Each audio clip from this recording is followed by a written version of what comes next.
বিসমিল্লাহির রহমানির রহিম। আমরা 2025 সালের গ্রাফটিং টমেটোর প্রসেসিং করতেছি। আমরা এই জমিটা অবশ্যই গত 27 তারিখে, জুন মাসের 27 তারিখ আমরা এই জমিটা রোপণ করেছি। সম্পূর্ণ গ্রাফটিং টমেটোর চারা। আপনারা যদি দেখেন,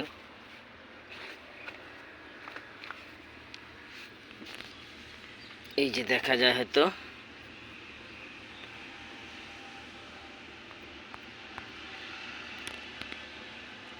এই যে এখানে গ্রাফটিং হয়েছে, আমরা এই জমিটা লাগিয়ে ফেলেছি আলহামদুলিল্লাহ। আর এই জমিটা আমরা হয়তো আগামী কালকে লাগাইতে পারি বা রোপণ করতে পারি। এই যে আপনারা দেখতে পাচ্ছেন, আমাদের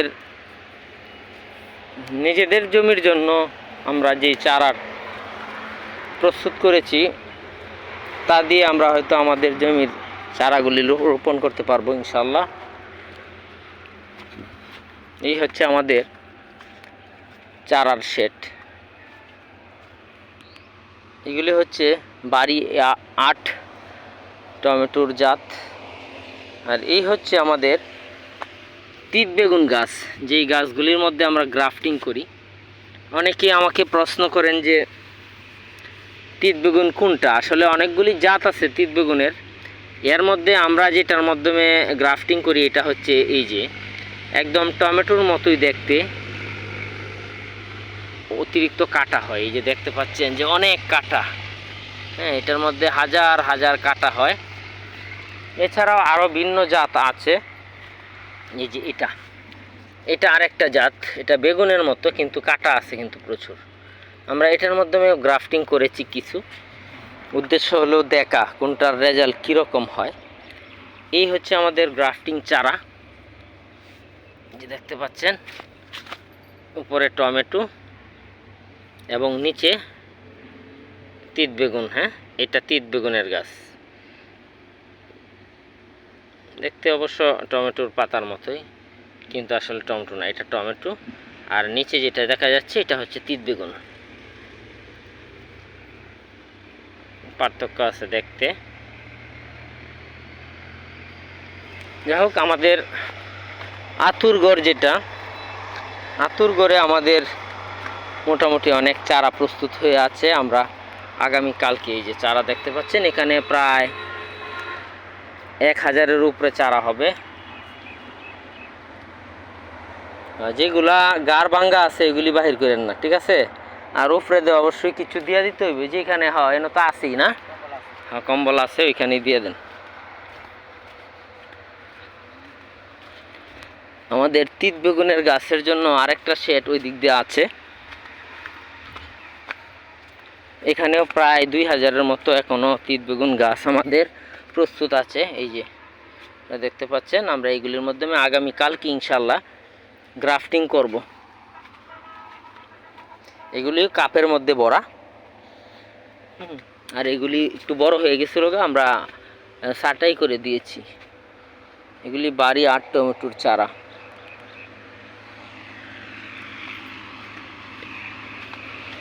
আমাদের কাছে অনেকে অবশ্য অর্ডার দিয়ে রেখেছে চারা দেওয়ার জন্য, কিন্তু আমরা এত ব্যস্ত। যেমন এটা আমার পেয়ারা বাগান, এই পেয়ারা বাগানের পেয়ারাগুলি পলি করতে হয়, অনেক বড় হয়ে আছে। পলি করার সুযোগ পাইনি, আসলে কোলাইতে পারি না আর কি। যাই হোক, আমার একটা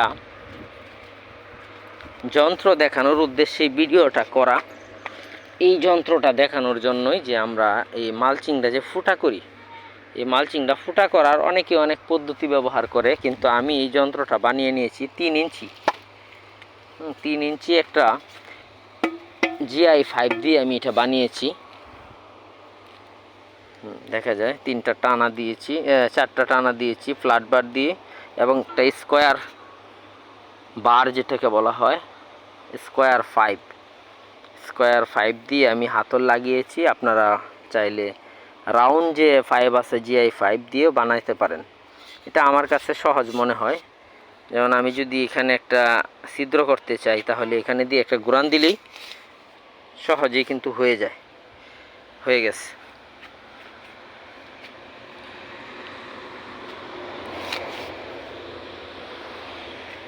আমি এভাবে করি, আমার কাছে সহজ মনে হয়। এই যে একদম বাইজে গেছে কিন্তু।